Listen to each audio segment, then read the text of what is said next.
Sigurado kayo? Pero si Mark is one of the good students in my class. On time naman siya mag-pass. Okay din yung kanyang mga exams.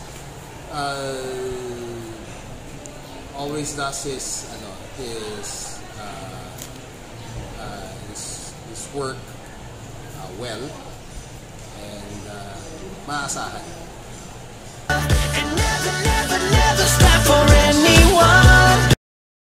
Si Mark, yung may paninindigan? Si Mark?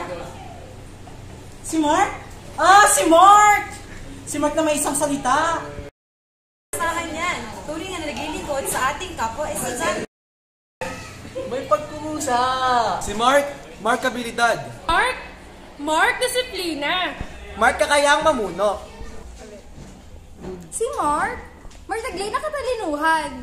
Si Mark layunin sa buhay.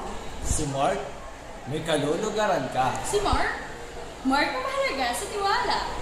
Si Mark pumamahal sa nasasakupan. Si Mark tayo nga para sa inyong mahinanaing. Si Mark krunong makisama. Da na na na na na, chicka chicka chicka, da na na na na.